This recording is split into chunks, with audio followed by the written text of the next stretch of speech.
ओम अज्ञानतिमिरन्धस्य ज्ञानाञ्जनशलाकया चक्षुरुन्मिलितं येन तस्मै श्रीगुरुवे नमः। नमो विष्णुपदाय कृष्णपृष्ठाय भूतले श्रीमते भक्तिवेदान्त स्वामीति नामिने। नमस्ते सरस्वती देवे गौरवाणी प्रचारिणे निर्विशेष शून्यवादी पश्चात्य देशतारिणे। हे कृष्ण करुणा सिंधु दीनबंधु जगतपते गोपेश गोपिका कांत राधा कांत नमस्तुते। तप्त कंचन गौरांगी राधे वृंदावनेश्वरी वृषभानुसुते देवी प्रणमामि हरिप्रिय। जयतां सुरतो पंगुर्मम नमतेर्गति मत्सर्वस्य पादं भजो श्री राधा मदन मोहन दिव्यविंदरण कल्पद्रो माधु श्रीमद्रत्तागार सिंहासन स्थित श्री श्री राधा श्री गोविंद देव प्रेष्ठाली विसेव्य मानुस्मरामि। श्रीमान रास रसाराम भीमं श्रीवट तटस्थित कर्षण वेणु सनर गोपीर गोपीनाथाय श्री स्तन तप्त कंचन गौरांगी राधे वृंदावनेश्वरी वृषभानुसुते देवी प्रणमामि हरिप्रिय। सर्वांग सुंदर स्निग्ध घनश्यामा विलोचना पीतांबर सदा मुखपद्मा नमस्ते।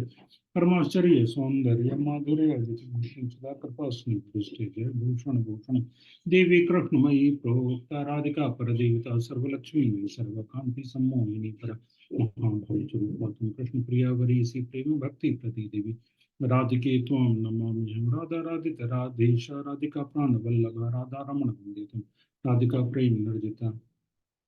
जय राधा वृंदावन सो राधा वृंदावन भगवान की जय राधा माधव की जय। पंचतत्वात्मकं कृष्णं भक्तरूप स्वरूपकं भक्तावतारं भक्तर्थं नमामि भक्त शक्तिकं। जय श्री कृष्ण चैतन्य प्रभु नित्यानंद श्री अद्वैत गदाधर श्रीवासादि गौर भक्त। हरे कृष्ण कृष्ण कृष्ण हरे हरे हरे राम राम राम हरे हरे। कृष्ण युगलं अस्मि गौरं पक्षोजपनैकते विलसति स्निग्धं काश्मीरङ्गसोनिभूपरितना कस्तूरिका श्रीखण्डमनकचन्द्रकान्तिलहरी निर्व्याजमातन्वते शोणिष्ठाम्बुरि कुलशुद्धाम्बुलितिलकनीजातरां परागे श्रीराधाश्रीमुखले कुमकुम छोदन भक्त श्रद्धा कुंजल निंदानालं चरणकमलं पातु माधुर्यैर्मधुभिः सुगन्धि भजन स्वर्णां वनं कारुण्यमृत निर्झरैरुपचित सतप्रेम हिमाचल भक्तं बोधर धोरणी विजयनी निसकंप संपावले देवो न कुल देवतं विजेता चैतन्य कृष्ण हरि हरे कृष्ण।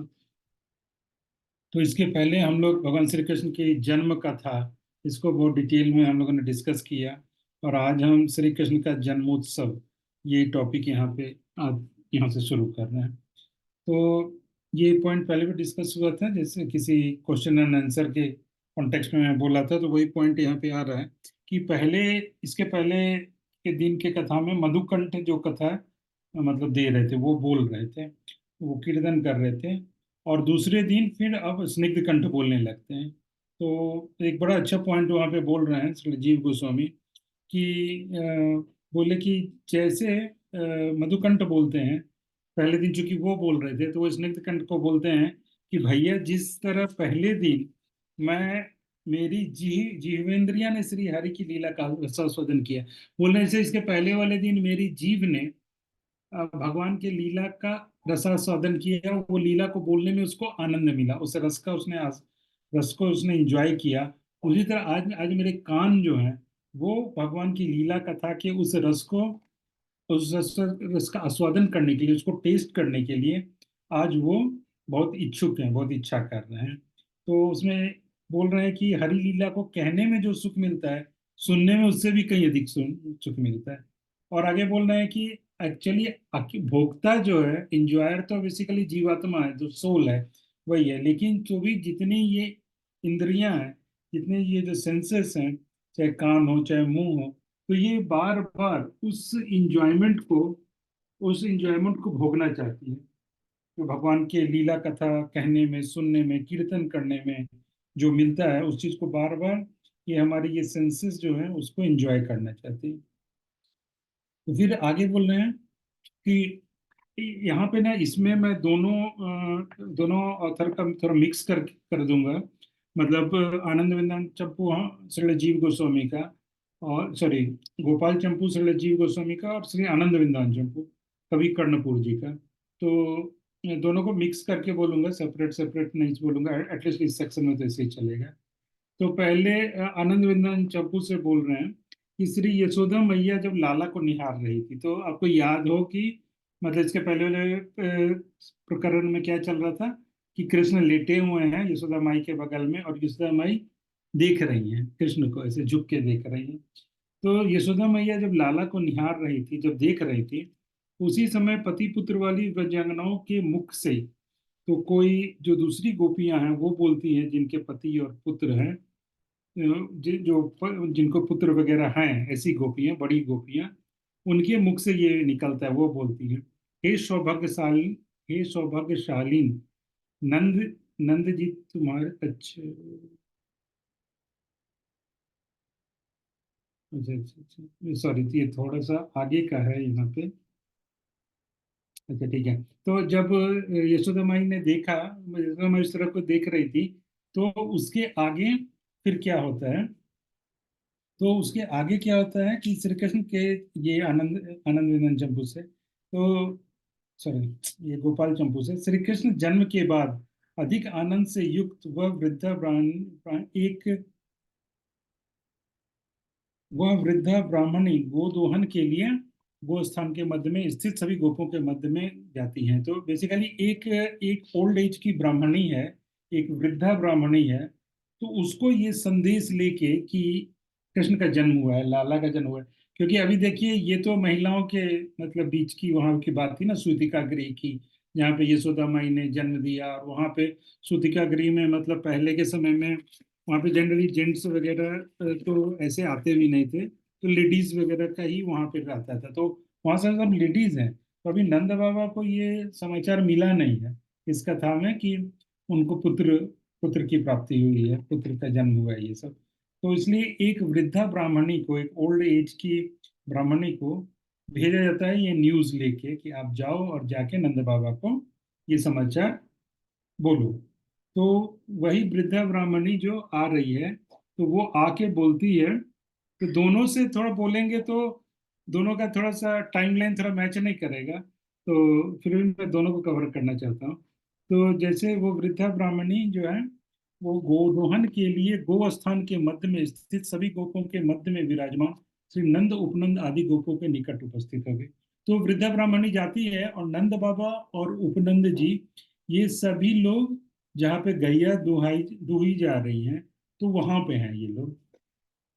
और ये ब्राह्मणी जो है वहां पे जाती है, वहां पे जाके वहां पे वो बोलेगी, मैसेज देगी। तो वो वार्ताहरिका वृद्धा की गति अस्त व्यस्त थी, बहुत जल्दबाजी में वो ब्राह्मणी गई, मतलब उसको हृदय में बहुत खुशी हो रहा है ना कि इनको लाला हो गया है। आपको याद हो कि मतलब कैसे ब्रजवासी जो है, हो सकता है ये अगर बीच में डिस्कनेक्ट हो गया ना, तो वापस से मुझे दूसरे डिवाइस से लॉगिन करना पड़ेगा। तो जस्ट मैं बता रहा हूँ। तो वो वो जो वृद्धा है, तो वो बहुत, हाँ, तो आपको याद हो कि जैसे कैसे ब्रिजवासी लोग जो थे वो कैसे इस बात के लिए बहुत ही व्याकुल थे कि मतलब हमारे नंद बाबा को, यशोदा माई को कोई पुत्र नहीं हो रहा है। तो इस चीज के लिए उन लोगों को बहुत हृदय के अंदर दुख भी था। तो इसलिए, और अब जब कृष्ण उत्पन्न हो गए हैं, अब जब उनको लाला हो गया है, और वो भी इतना अद्भुत बालक हुआ है, कोई साधारण बालक नहीं है, इतना देखने में सुंदर है, तो समझ सकते हैं कि कितनी ज्यादा खुशी होगी हृदय में। तो इसलिए वो जो वृद्ध औरत है, वो जो ओल्ड एज की लेडी है ब्राह्मणी, वो बहुत तेजी से जा रही है नंद बाबा को ये समाचार देने के लिए। और वो काफी अस्त व्यस्त है, मतलब वो इतना मतलब इस हड़बड़ी में जा रही है, और हर्ष माधुर्य करके वह सन्मुख श्री नंद आदियों को देख रही थी, और कुछ उसका मुंह कुछ कहने के लिए चेष्टा कर रहा था। तो वहां पे पहुंच गई जहां नंद बाबा वगैरह थे, और वो कुछ बोलना चाह रही है, और वहां पे और उन लोगों को देख रही, नंद बाबा उपनंद और सबको कुछ बोलना चाह रही है। और शीघ्र पहुंचने की लालसा में उसको ऐसा लग रहा था कि जैसे वो थोड़ी ही दूरी पे थे, वो लोग बहुत ज्यादा दूर नहीं थे, लेकिन ऐसा लग रहा था कि जैसे ना जाने कितना लंबा रास्ता हो, ऐसे करके बोल रहे हैं। और उसके हाथ में वो जो ब्राह्मणी है, तो ये जब समाचार देने के लिए जाएगी तो हाथ में कुछ मतलब शुभ वस्तुएं लेके, कुछ ऑस्पिशियस थिंग्स लेके जाएगी। तो उसके हाथ में एक प्लेट जैसा कुछ है, और उसमें फल पुष्प आदि सब धरे हुए थे, फ्लावर्स फ्रूट्स सब थे। और इस प्रकार की अवस्था द्वारा वह ने मतलब नंद बाबा के पास गई, और उसने अपने मुंह से कुछ कहना चाहा। उसने अपने मुख से जो कुछ कहा, तो वो वृद्धा ब्राह्मणी आती है और उसने पुत्रोत्पत्ति की शुभ सूचना दी। और आके वो ब्राह्मणी जो है, वो ये शुभ सूचना देती है। तो क्या देती है, तो आनंद विंदन चंपू में कवि कर्णपुर जी यहाँ बोल रहे हैं। तो वो बोलते हैं कि हे सौभाग्यशालीन नंद जी, तुम्हारे लाला उत्पन्न भयो है। ऐसे वो ब्राह्मणी बोलती है, हे सौभाग्यशालीन नंद जी, तुम्हारे लाला उत्पन्न भयो है। इस प्रकार किसी अनिर्वचनीय सुख शब्द को सुनकर नंद बाबा ने मानो हर्षमयी वृष्टियों में स्नान कर लिया, एवं वे अमृतमय विशाल समुद्रों में मानो प्रविष्ट हो गए। तो ये बात को सुन के उसके मुंह से कि तुम्हारे लाला भय हुआ है, तो ऐसा लगा कि जैसे नंद बाबा ने, ऐसा लगा कि एक खुशी की बारिश हुई, और उस खुशियों की बारिश में नंद बाबा ने नहा लिया हो। और ऐसा लगा कि एक अमृतमय विशाल समुद्र में वो प्रविष्ट हो गए हों। एक उनको इतनी खुशी हुई कि लगा कि उनको एक नेक्टेरियन ओशन है, और उस एक नेक्टेरियन ओशन में वो एंटर कर गए हैं। ये तथा आनंदमय मंदाकिनी आकाश गंगा के द्वारा मानो अलंकृत से हो गए हैं, या कि आकाश गंगा जो है उसमें वो नहा लिए हो, इस ढंग से कुछ उपमा दे रहे हैं। तो व्रजांगनाओं के मुख से निकला हुआ जो मंगलमय शब्द था, वो बहुत बहुत काली बहुकालीन। तो इसमें ऐसे बोल रहे हैं कि वो जो जो वृद्ध ब्राह्मणी जो थे, तो उसने जो मुंह से आके ये बोला कि हे नंदी, तुम्हारे लाला उत्पन्न भय हुए। तो ये ऐसा लग रहा है, उसका एक बड़ा सुंदर उपमा दे रहे हैं। तो ऐसा लग रहा है कि जैसे कि बहुत समय से, मान लीजिए कि ग्रीष्म ऋतु है, समर समर सीजन है, और बहुत लंबे समय से और बहुत इंटेंस समर सीजन के कारण क्या हुआ है कि ऐसा लग रहा है कि चारों ओर से सारे सरोवर जो है, जो पानी का जो जगह है, वो सब सूख गया है, वो गर्मी के कारण। और उस सूख के, और एकदम तालाब वगैरह का जो बॉटम है, वो जैसे जमीन फट जाती है ना, वैसे फट गई है, दरार हो गई है। और अचानक उस दरार से कोई अमृत में धारा निकलनी शुरू हुई। जैसे वो ब्राह्मणी ने बोला ना, जैसे उसके मुंह से वो बात निकली, तो उसको उपमा कर रहे हैं कि जैसे लग रहा था कि पूरा सब कुछ सूख गया है, और उसमें से हल्की सी का अमृत की धारा निकली।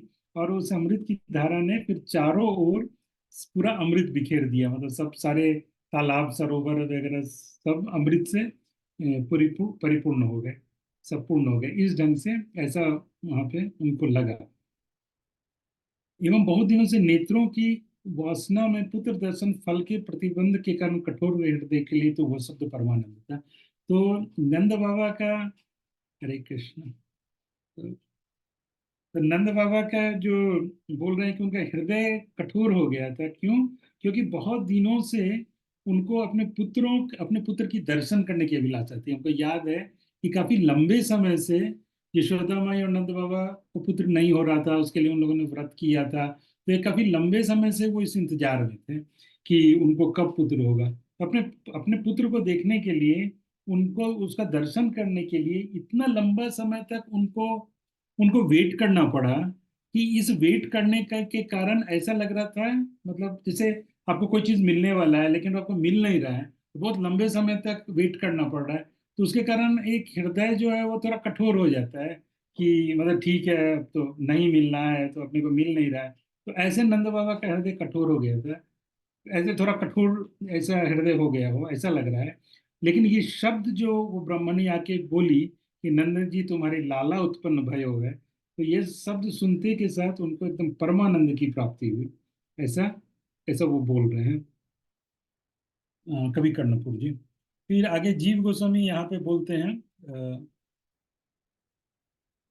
हाँ, तो फिर आगे जीव गोस्वामी जी बोल रहे हैं कि ऐसे उस ब्राह्मणी ने पुत्रोत्पत्ति की शुभ सूचना दी, तो नंद बाबा इत्यादि को बताया, और उसने अपने मुख से जो कुछ कहा, तो ऐसा लगा कि जैसे वो ब्राह्मणी जैसे वहां पे आई, तो ब्राह्मणी को देख के ही, उसका चेष्टा को देख के, उसके एक्टिविटीज को देख के, उसके हाव भाव को देख के, उसका एक्सप्रेशन को ही देख के सारे नंद उपनंद बाबा सब लोगों ने समझ लिया कि लाला उत्पन्न भयो है। सबको समझ में आ गया कि इनको पुत्र की प्राप्ति हो गई है, और यही न्यूज देने के लिए वो आई है। तो ये बोल रहे हैं कि जो उसने बोला, ब्राह्मणी ने बोला, वो ऐसा लगा कि जैसे रिपीटेशन हो गया। एक्चुअली उसने अभी तक कुछ बोला नहीं है, लेकिन उसके एक्टिविटी से ही इनको पता चल गया कि न्यूज पता चल गया कि क्या न्यूज है। लेकिन जब ब्राह्मणी ने बोला कि नंद जी तुम्हारे लाला उत्पन्न हुए हुए, तो उसको रिपीटेशन माना गया, पुनरोक्ति माना गया। ऐसा बोले कि ऐसा कह रहे हैं कि ऐसा लगा कि उसने पुनरोक्ति की, मतलब रिपीट कर दी उसने, लेकिन हालांकि उसने पहली बार बोला। यानी कि उसकी चेष्टा से ही वो लोग सब समझ गए। तो मधुकंठ फिर यहाँ पूछ रहे हैं गोपाल चंपू में कि वृद्धा ने क्या कहा। तो फिर बोल रहे हैं हमारे राजा के आज पुत्र का जन्म हुआ है, तुम उस, और बोल रहे हैं, वो ब्राह्मणी बोली कि तुम सब उस पुत्र रत्न से मिलने क्यों नहीं आते हो। ऐसे करके उनको मैसेज दे रही है वहां पे, मतलब यशोदा माई और लेडीज ग्रुप की तरफ से मैसेज है। तो बोल रहे हैं तुम सब उस पुत्र रत्न से मिलने क्यों नहीं आते हो, अपने अपने पुत्र से मिलने क्यों नहीं आते हो। तो ऐसा हो गया। तो बोल रहे हैं कि ये न्यूज सुन के वहां पर गोप गणों को कैसा लगा। तो ऐसा लगा कि जैसे कि जब नए नए वर्षा से बारिश होती है, जब पहली बार बारिश वर्षा होती है, तो जैसे मयूरों को लगता है, जैसे जैसे मयूर को लगता है, जैसे मोर को लगता है, और मोर जैसे कोलाहल करने लगते हैं।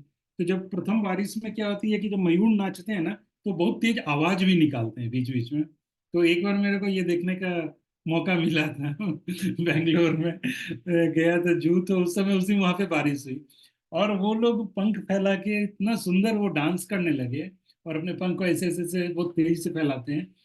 और जैसे कभी चंवर भी अगर करते हैं ना कोई कोई डिवोटीज, तो अगर मैंने देखा है, तो उन्होंने जब मयूर पंख से करते हैं तो उसको ऐसे ऐसे ऐसे करके वेव्स जैसा क्रिएट करते हैं। तो एक्चुअली जब मयूर नाचता है तो वो अपने पंख को ऐसे काफी तेजी से ऐसे हिलाता है। तो वैसे हिला भी रहे थे वो लोग, और बहुत तेज से जो उनका केका, केका स्वर बोलते हैं, मयूर का स्वर केका बोलते हैं। एक्चुअली वहां पे हमारे आचार्यों ने बोला कि जब मयूर बोलते हैं केका केका, तो उसका मतलब है कि वो पूछ रहे हैं कृष्ण तुम कहाँ हो, कहाँ हो, के का, कहाँ हो, कहाँ हो, ऐसे करके पूछ रहे हैं। तो ठीक है, ये थोड़ा मैं अलग से बोल दिया। तो जैसे मयूर नई नई बारिश सुन के, नई नई बारिश का अनुभव करके जैसे वो कोलाहल करने लगते हैं, वो बोलने लगते हैं, और बोलने के साथ वो नाचने लगते हैं, ऐसे ही गोपगण सब ऐसे ही वो सारे गोपास, उन लोगों में भी ऐसे शोर शोर मच गया। जैसे इतना बड़ा न्यूज आया, तो सब एक दूसरे को बधाई देने लगे होंगे, सब एक दूसरे से बात करने लगे होंगे, तो कैसे कोलाहल हो जाता है। तो वैसे वहां पे कोलाहल मच गया। और श्री गोपाधि नंद जी ने तो फल पुष्प युक्त वृक्ष की तरह रोमांच रोमांच रूपक अंकुर राशि को प्रयोग। तो नंद बाबा को ऐसा लगा जैसे उनको रोमांच हो गया, उनके पूरे शरीर में रोमांच, मतलब समझते हैं ना, रोंगेटा खड़े हो जाना। तो हेयर स्टैंडिंग जो बोलते हैं, ये तो वो सारा, तो सारे उनके रोमावली जो है, रोम जो है, गूज बम्स जिसको बोलते हैं, तो रोमांचित हो गए। केवल परमानंद कोई प्रकाशित किया वाणी से तो कुछ भी ना कर सके। तो रोमा उनको जो नंद बाबा को रोमांच हो गया, इससे पता चला कि नंद बाबा कितने प्रसन्न है, परमानंद। लेकिन नंद बाबा मुंह से कुछ नहीं बोल पाए, मतलब इतना बड़ा न्यूज था कि वो मुंह से कुछ नहीं बोल पाए। ये चीज बोल रहे हैं। ठीक है। तो फिर आगे का प्रसंग बोलिए, बोलते हैं। तो उस समय क्या हुआ कि उस अति प्राचीन ब्राह्मणी की वंदना की। तो सारे नंद बाबा ने और दूसरे गोपों ने उस, वो जो ब्राह्मणी जो न्यूज लेके आई थी, उसकी वंदना की। और ब्राह्मणी ने भी अति प्रसन्न होकर शीघ्र ही आकर, हे नंद जी, आपके पुत्र के सहित आप सदैव मंगल युक्त हो, ऐसा आशीर्वाद दिया। तो ब्राह्मण ब्राह्मण ब्राह्मण जाति की है ना, तो वो आशीर्वाद देगी नंद बाबा को। तो वो ऐसे उनको आशीर्वाद दे रही है। और उसके बाद उसने कुछ ऑस्पिशियस थिंग्स लेके आया था, जैसे हल्दी, कुमकुम, मिश्रित चंदन द्वारा, दुर्वांकुर, नारियल, और ये सब नंद बाबा को उसने उसके नंद बाबा के हाथ में दे दिया। ये सारे ऑस्पिशियस चीज जैसे मैं आपको बोला ना, वो कुछ लेके आई थी। श्री नंद जी ने उपनंद की ओर जब किंचित देखा, तो फिर नंद बाबा जो है ना उपनंद जी की ओर देखते हैं। और उपनंद जी फिर बोलते हैं, नंद बाबा का इशारा समझ जाते हैं, और बोलते हैं कि इस स्थान पे जितनी भी गायें आई हैं दूहने के लिए, तो वो सारी की सारी गायें को इस ब्राह्मणी के गृहपति के लिए भेज दें, मतलब ये सारी की सारी गायें ये ब्राह्मणी को दान कर दो। मतलब वो गुड न्यूज लेके आई है ना, तो वहां पे उसको कुछ देना है। तो फिर वहां पर सभी आनंद में गर्व से बोले और फिर बोले, उस ब्राह्मणी को बोले कि इसके अलावा अगर आपको किसी और चीज की इच्छा है तो वो भी ये ब्राह्मणी से पूछो, और वो चीज इनको इनके घर में पहुंचा दो। ऐसे करके नंद बाबा बोले। तो नंद वहां फिर आगे बोल रहे हैं कि आह्लाद के साथ ही बालक का जन्म हुआ। नंद बाबा को ऐसा लग रहा है कि ये जो बालक का जन्म हुआ है वो आह्लाद के साथ, आह्लाद मतलब ब्लिस, खुशी। तो ये बालक का जन्म आह्लाद के साथ हुआ है, ब्लिसफुली हुआ है, या ये खुशी ही जन्म ले ली है, ऐसे करके एक वहां पे उपमा दे रहे हैं कि नंद बाबा को ऐसा लग रहा है कि वो खुशी नहीं आज उनके घर में जन्म ले लिया, आह्लाद ने उनके घर जन्म ले लिया है। तो उसके बाद अभी देखने जाने से पहले ना, उस बच्चे को देखने जाने के पहले, उस समय के सिस्टम के हिसाब से नंद बाबा पहले स्नान करते हैं, स्नान आदि का संपूर्ण किए, फिर अपना धार्मिक वेश धारण कर पूर्वोक्त और बहुत सारी गायों को देने के लिए संकल्प भी करते हैं, और बहुत सारी चीजों को दान में देने के लिए संकल्प करते हैं। तो और बहुत सारा दान देते भी हैं, वो न्यूज सुनते ही बहुत सारा दान देने लगते हैं नंद बाबा। और उसके बाद फिर नंद बाबा जब चलते हैं वहां के लिए, नगर के लिए, महल के लिए, जहाँ पे यशोदा माई हैं और कृष्ण हैं, तो रोहिणी जी के आदेश पर वो दुदुम्बियां वगैरह बजने लगती है। और दुदुम्बियां बोल रहे हैं कि दुदुम्बियां बार बार, ऐसा लग रहा है कि दुदुम्बी जो बज रही है, तो ऐसा लग रहा है कि बार बार उससे ये स्वर निकल रहा है कि नंद की आनंद भयो जय कन्हैया लाल की, नंद की आनंद भयो जय कन्हैया लाल की। ये ट्रांसलेशन में लिखे हैं, एक्चुअली संस्कृत में तो कुछ और वर्ड है। प्रादुर्भूतो नंद नंद, नंदा नंदा प्रादुर्भूतो नंदा नंदा, ऐसा करके संस्कृत में। लेकिन ट्रांसलेट करके ये लाइन बड़ा फेमस भी है, आप लोग भी बहुत सुने होंगे, नंद के आनंद भयो जय कन्हैया लाल की। तो ऐसा लगा कि जो दुदुम्बियां बज रही हैं उससे ये स्वर निकल रहा है कि नंद के आनंद भयो जय कन्हैया लाल की। तो उस दिन ऐसे बहुत ही उत्सव चला, और रात्रि के समय में भी उत्सव चलते रहा। तो इतना वो जय जयकार हो रहा है, इतना कोलाहल हो रहा है कि दूर दूर तक उसका आवाज जा रहा है। तो जैसे कि कहीं वर्णन है कि उसका आवाज जो है मथुरा तक भी जा रहा है ना, वो जो फेस्टिवल था उसका आवाज मथुरा तक भी जा रहा था। तो बोल रहे हैं कि बहुत बाहर के लोगों को ये समझ तो आ रहा था कि कुछ फेस्टिवल हो रहा है, लेकिन क्यों हो रहा है ये नहीं समझ में, ऐसे करके बोल रहे हैं। फिर तो अभी नंद बाबा आ गए दर्शन करने के लिए।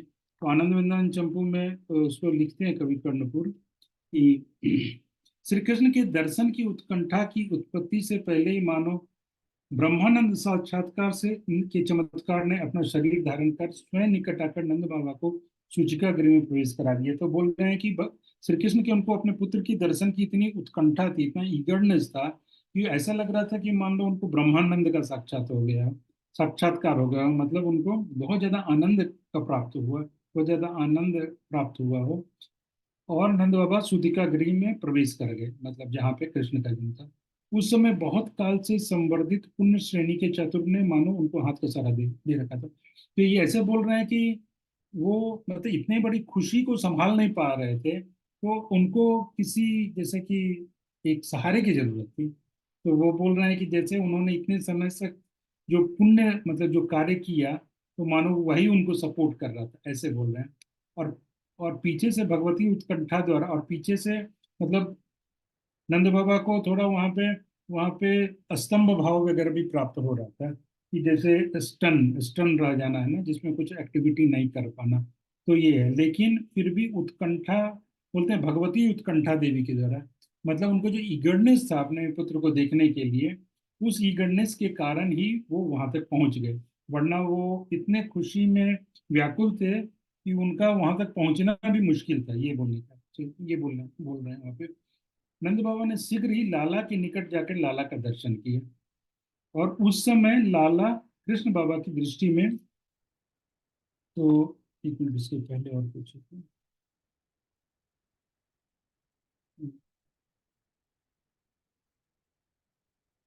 हाँ, तो यहाँ पे बोल रहे हैं कि वही नंद बाबा को स्तंभ भाव का मतलब प्राप्त हो रहा था, और स्तंभ भाव भी हो रहा था, उत्कंठा भी हो रहा था, कंपन भी हो रहा था। तो इस ढंग से मतलब बहुत सारे भाव, सात्विक विकार उनके प्रकट हो रहे थे। और यहाँ पे बोलते हैं कि स्वयं नारायण देव ने ही मानो अपने हाथों का सहारा दे दिया। तो नंद बाबा जो है उनको एक सपोर्ट का वहाँ जरूरत है। जैसे अगर कोई व्यक्ति एकदम व्याकुल हो जाए तो उसको क्या, वो खड़ा नहीं रह सकता है, उसका शरीर कांप रहा है, तो उसको एक सपोर्ट चाहिए ना, कोई आदमी उसको ऐसे पकड़ के लेके जाएगा ऐसे करके। तो बोल रहे हैं यहाँ पे कि ऐसा लगता है, गोपाल चंद्र में बोल रहे हैं कि ऐसा लगता है कि नारायण देव जो उनके इष्ट देव हैं, भगवान विष्णु, वही नंद बाबा को वहाँ पे सपोर्ट कर दिए, और उनके सहारे ही नंद बाबा जो है इस हालत में भी वहां तक पहुंच गए जहाँ पे कृष्ण थे। तो गोप वृंदन के नंदालय की ओर चल देने पर सभी बांधववर, तो वहां पे फिर एक और उपमा दे रहे हैं कि जैसे नंद बाबा चले कृष्ण को देखने के लिए, तो सिर्फ नंद बाबा ही नहीं चले ना, उनके साथ और जो सारे गोप हैं वो सब भी नंद बाबा के साथ साथ चले। तो वो कैसा लग रहा है, उसका एक उपमा दे रहे हैं कि जैसे गंगा नदी अगर बह रही है, गंगा नदी आगे जा रही है, और जहां तहां से दूसरी दूसरी नदियां भी या दूसरे दूसरे जो पानी के स्रोत हैं वो भी आके नदी में मिल जाती है। और जैसे गंगा नदी में मिलेगी तो उसका उसका जो पानी है, उसका जो प्रवाह है, उसका जो फ्लो है वो और तेज हो जाएगा। तो ऐसे ही आप कल्पना कर सकते हो कि जैसे नंद बाबा और कुछ गोपा चले होंगे, फिर और सारे लोग आके उसमें मिलते गए, और मिलते मिलते एक बड़ा रैली हो गया कि काफी लोग वहां पर पहुंच गए उस चीज में। तो इस तरह हजारों की संख्या में लोग वहां पर पहुंच गए, और जब वो लोग पहुंच गए तो फिर लेडीज वगैरह भी बाहर आ गई, और बाहर आके उन्होंने नंद बाबा की आरती वगैरह की। और उसके बाद कोलाहल मचाने वाले ब्रजवासियों के साथ मिलकर अपने घर पहुंचकर नंद बाबा ने, उसके बाद नंद बाबा अपने घर पहुंच गए, और साथ में जो ब्रजवासी थे वो लोग बहुत कोलाहल कर रहे थे। और अपने घर पहुंचकर नंद बाबा ने अलंकार युक्त अपने घर को इस प्रकार सुशोभित किया। तो बोल रहे हैं कि नंद बाबा वहां पहुंच गए तो उसकी शोभा हो रही है, ऐसा बहुत सुंदर लग रहा है देखने में।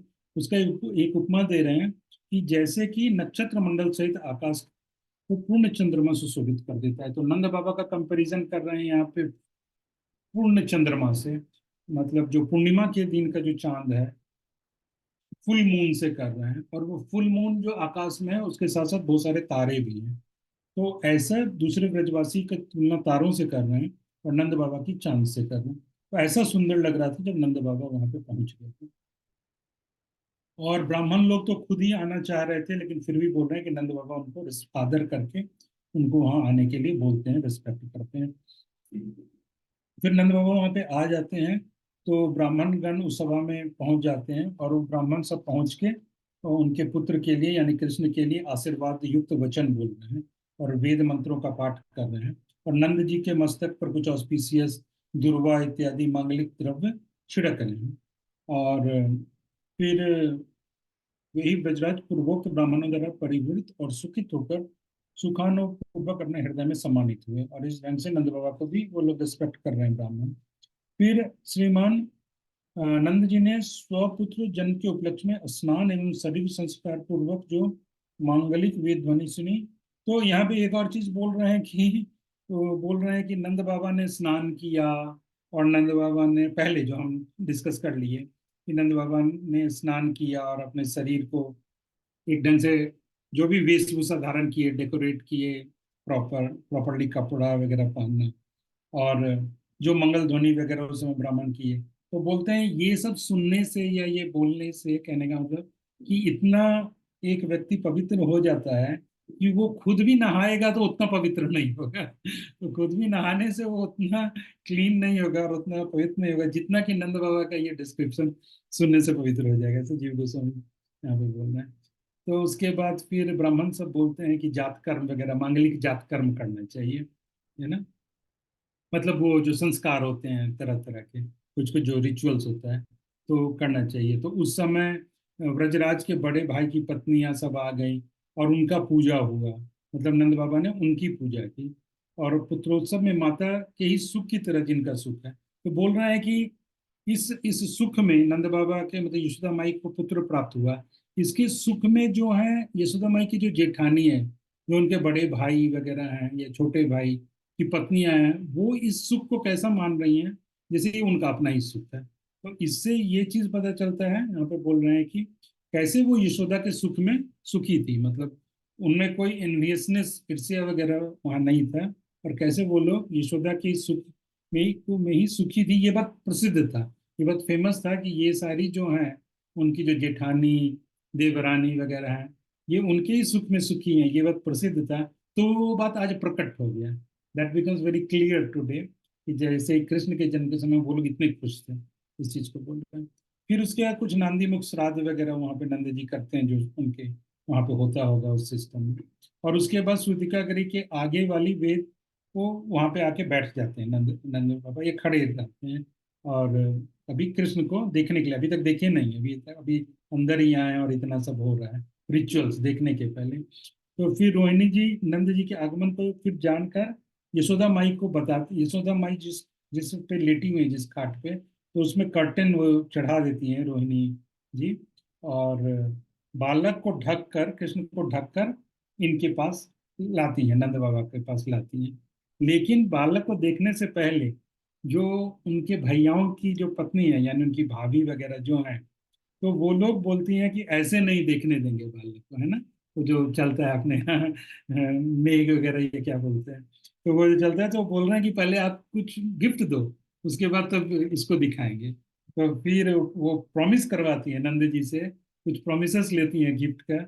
और जब नंद बाबा प्रॉमिस कर लेते हैं, तब उस नवीन बालक का दर्शन करा दिया, तब उस बालक को दिखाते हैं। तो फिर उस बालक के शोभा का वर्णन करते हैं कि ऐसा लग रहा है कि नवीन कमलों की अधिपति हैं, like he is a king of the blue lotus flowers, ऐसा लग रहा है। बालक की शोभा का लांघना अश्रिक था, मतलब वो बालक जो है वो कैसे, अर्थात शोकहीन कांतिमान दिव्य जनों द्वारा उत्पादित दिव्य कमल, दिव्य नील कमल से ही बालक की शोभा अधिक थी। तो फिर वो बालक की शोभा का वर्णन कर रहे हैं, कृष्ण की शोभा का वर्णन कर रहे हैं। एक ब्लू लोटस फ्लावर जो है, वो ये ब्लू लोटस फ्लावर बोल रहे हैं कि किन किन लोगों ने ग्रो किया है, ऐसे लोगों ने ग्रो किया है जो खुद ही शौकीन है, मतलब who is like free of any Greaves. और वो खुद ही दिव्य लोग हैं, और वो खुद ही कांतिमान है, they are very effulgent people. If somebody is very effulgent, if somebody is free from all the griefs, तो ऐसे लोग अगर किसी कमल को उत्पन्न करें, एक दिव्य कमल को उत्पन्न करें, तो वो दिव्य कमल कैसा होगा, उससे उससे भी ज्यादा सुंदर श्री कृष्ण है, ऐसे करके एक उपमा दे रहे हैं। तो यह बालक दुर्लभ, कोमल एवं निर्मल कांति की तो विश्राम भूमि ही हो रहा था। तो बोल रहे हैं कि ये बालक जो है वो एकदम दुर्लभ है, रेयर है, कोमल है, और उनके शरीर से जो एक निर्मल कांति, एफल्जेंस जो है वो निकल रहा था। Actually is the resting place of all these things, all these qualities, ऐसे करके बोल रहा है, दुर्लभता, कोमलता और एफल्जेंस का। और ऐसे लगता है कि विश्व भर में अद्भुत विश्वकर्मा द्वारा और अगर विश्वकर्मा जी जो एक नील चिंतामणि का अगर मूर्ति बनाएंगे, तो उस मूर्ति का जो होगा, मतलब अवयव, मतलब उस मूर्ति का जो पार्ट्स होगा, तो ये बालक उससे भी अधिक सुंदर लग रहा था, इस तरह बोल रहे हैं। तो इस प्रकार अंकुचित कुटिल एवं कोमल केश समूह बालक के मस्तक पर है। तो बालक के मस्तक पर जो है ये केश समूह है, जो कि कुटिल है, कर्ली है, वो उस बालक के मस्तक पे है। अर्थात बालक के केश मानो यमुना जी की में कोई एक लता है, उससे उनका इसका कंपैरिजन कर रहे हैं, उनके लटों का, उनके बालों का कंपैरिजन कर रहे हैं। लक्ष्मी जी के कर रूप नव पल्लव में स्थित सुंदर जो श्वेत कमल, तो लक्ष्मी जी के हाथ में कोई कोई कमल है, और वो श्वेत कमल है, व्हाइट कमल है। और उस व्हाइट कमल का जो मतलब पत्ता है, तो बोल रहे हैं उस पत्ते से भी ज्यादा सुंदर बालक के नेत्र युगल निर्मल है। बालक के जो आंखें हैं उनका कंपैरिजन कर रहे हैं कि उससे भी ज्यादा वो निर्मल है, बालक के नेत्र युगल।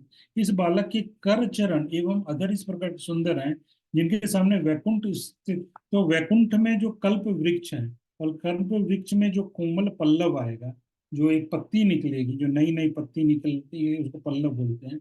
और उससे भी ज्यादा सुंदर जो है, ये बच्चे बच्चे का जो बालक है उसका जो कर चरण, उनके हाथ और पैर ऐसे हैं। तो ये थोड़ा सा यहाँ पे डिस्क्रिप्शन है सुंदरता का।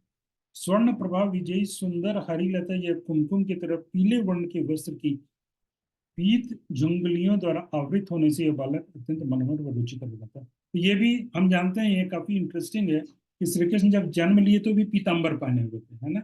जैसे जनरल बालक का तो ऐसा कोई वस्त्र तो नहीं रहता है ना, लेकिन कृष्ण जब जन्म लिए हैं तो भी वस्त्र वगैरह अपना पीताम्बर पहन के लिए हैं। वही बोल रहे हैं कि इस ढंग का एक पीले कपड़े से वो मतलब आवृत है, बालों को ढका ढके हुए हैं, और उसका सुंदरता का वर्णन कर रहे हैं। श्री नंद जी इस प्रकार बालक को देखते हुए एवं अपने को अपने नयन जल दुग्ध द्वारा अभिषेक करते हुए विस्मान्वित होकर कुछ समय तक जड़ की भांति खड़े के खड़े। तो नंद बाबा को इतना, वो बालक के नजदीक अभी तक देखे भी नहीं है, लेकिन उनको इतना आश्चर्य लग रहा है वो बालक का जो एफल्जेंस है और उसका जो प्रभाव है उससे। तो बोल रहे हैं कि ऐसा लग रहा है कि नंद बाबा को उनकी आंख से जल निकलने, आंसू निकलने लगे। और ये आंसू जो है वो ऐसा लग रहा है कि जैसे भगवान का दूध से अभिषेक करते हैं ना, तो वैसे ही नंद बाबा के ये आंख के आंसू से कृष्ण का अभिषेक हो रहा था, ऐसे करके यहाँ पे बोल रहे हैं। तो यद्यपि नवनंदन के दर्शन के समय नंद जी कहते हैं बहुत से भाव उत्पन्न हुए, अर्थात गांभीर्यशील नंद जी ने ये जड़ भाव ही प्रलंब रूप से उत्पन्न हो जाता है। तो बोल रहे हैं कि वैसे तो बहुत सारे भाव आए नंद बाबा के मन में, लेकिन मुख्यतः जड़ भाव ही है, मतलब ही रिमेन स्टन बेसिकली। तो इतना उनको प्रभाव पड़ रहा था कृष्ण का उनके ऊपर। तो फिर नंद बाबा को उनके गोदी, नंद बाबा के गोदी में कृष्ण को दे दिए, अर्पित कर दिए। तो यहाँ पे आनंद विंदन चंपू में लिख रहे हैं यहाँ पे कि कैसे नंद बाबा ने कृष्ण का दर्शन किया। पता नहीं सेक्शन थोड़ा आप लोग को हेवी जा रहा है या क्या, लेकिन जो भी हम कंप्लीट कर लेंगे। तो श्री कृष्ण के दर्शन की उत्कंठा की उत्पत्ति से पहले ही मानो, हाँ ये तो हमने कर लिया, उस समय बहुत काल से समय ये सब हो गया। तो बाबा दर्शन हुए, तो नंद बाबा ने शीघ्र ही लाला के निकट जाकर लाला का दर्शन किया। यहाँ पे लिख रहे हैं ऐसे कि नंद बाबा जल्दी से जाके लाला का दर्शन करते हैं। उस समय लाला कृष्ण बाबा की दृष्टि में इस प्रकार का प्रतीत होता था मानो घने अंधकार का तो बीज ही है, क्योंकि कृष्ण का घने आनंद का तो बीज ही है। तो ऐसा लगा जब लाला को देखे, कृष्ण को देखे, तो लग रहा है कि he is seed of bliss, ऐसा लग रहा है उनको देख के। और कृष्ण को देखकर नंद बाबा को लग रहा है कि वो एक पूरा ब्लिसफुल है, but in a seed form, अभी वो छोटे से हैं, तो इनमें बहुत सारा ब्लिस निकलेगा। एवं जगत भर के मंगलों के मंगल की उत्पत्ति का मानो अंकुर ही है।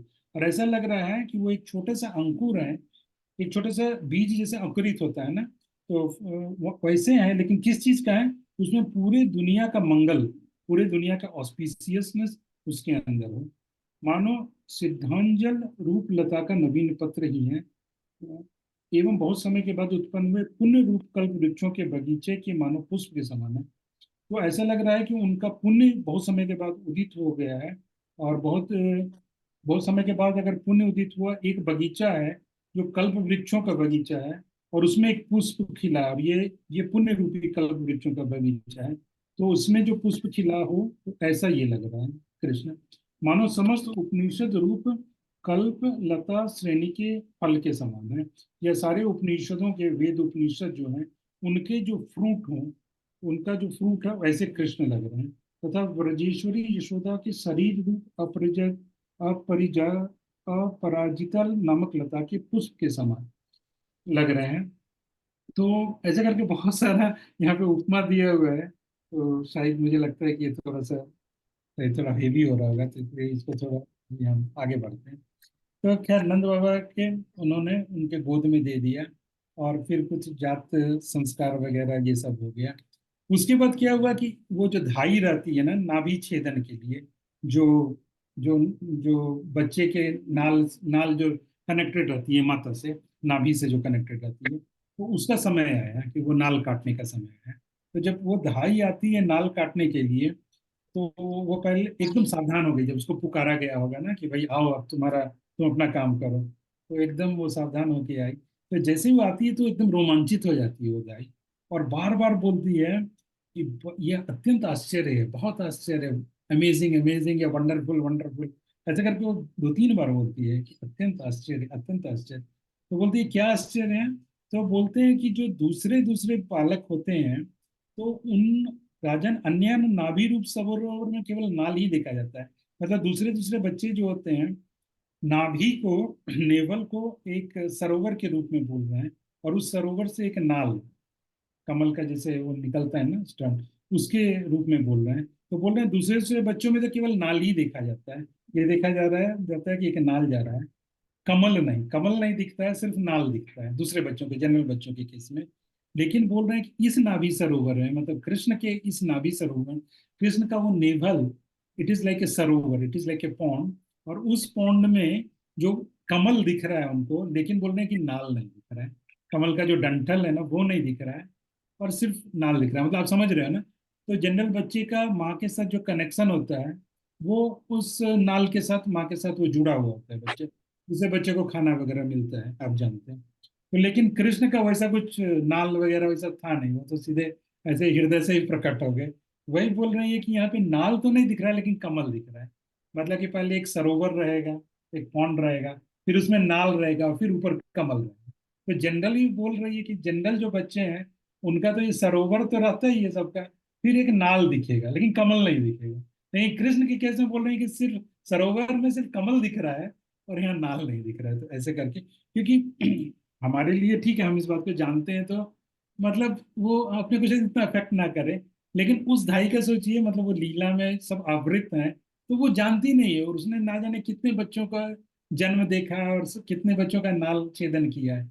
और जब वो आज पहली बार एक बच्चा आ रहा है, देख रही है इसका नाल ही नहीं है कोई, तो ऐसे करके तो वो बहुत उसको आश्चर्य लगता है। फिर उसके बाद वो बोलती है कि इस बच्चे में तो बहुत सारे शुभ चिन्ह हैं, very auspicious, so many auspicious symbols are there in this child. तो same so many auspicious things are there in this child, बच्चों में बहुत सारे शुभ चिन्ह हैं। ऐसे करके बोल रही है, तो बोल रही है कि इसके चरण में, इसके पैरों में शंख चक्र वज्र कमल और ऐसे बहुत सारे आश्चर्यप्रद चिन्ह चिन्ह है। बोल रही है कि ये बच्चा जो है, इसके चरण में क्या क्या है, शंख चक्र है, वज्र है, कमल है। हम जानते हैं कृष्ण के चरण में बहुत सारे सिंबल्स होते हैं, तो बोलती है वो सब है। और बोलती है कि हाथों में भी है, और हाथों में अभी किसी बच्चा का उसे एक चक्र अगर थोड़ा सा हल्का सा, एक थोड़ा चक्र जैसा या भंवर जैसा रहता है, तो उसको देख के ज्योतिष लोग बोलते हैं अरे बहुत ये बहुत अच्छा है, बहुत ऑस्पिशियस है ये बच्चा, आगे जाके ये करेगा वो कर रहा है। यहाँ बोल रहे हैं इनके हाथों में तो शंख है, चक्र है, और भी बहुत सारे ऑस्पिशियस चिन्ह हैं। तो ऐसे करके बोल रही है कि बच्चे को देख के इतना आश्चर्य लग रहा है इस बच्चे को देख कर। और उसके बाद तो ब्राह्मण लोग बोलने लगते हैं कि जैसे आपको मालूम है कि जब बच्चा का जन्म होगा, तो वो जो है वो सूतिका, मतलब सूतक लगता है ना, कि कुछ दिन का सूतक रहता है, कि उस समय तक कोई भी शुभ कार्य नहीं कर सकता है भगवान का। जैसे जैसे डेथ में लगता है कि जो भी 10-12 दिन का रहता है, तो उसे जन्म में भी सूतक होता है, 5-6 दिन का सही। तो उसमें उतने दिनों तक रेस्ट्रिक्शन रहता है कि भगवान की पूजा नहीं कर सकता, ये वो जो भी है अपने धर्म के हिसाब से। तो ब्राह्मण लोग बोल रहे हैं कि नंद बाबा को बोलेंगे, हे नंद बाबा, आप तो इतने धर्मात्मा हैं, आप तो इतने पुण्यात्मा हैं, आपका धर्म एकदम निर्मल है। बोल रहे हैं कि क्यों ऐसा बोल रहे हैं।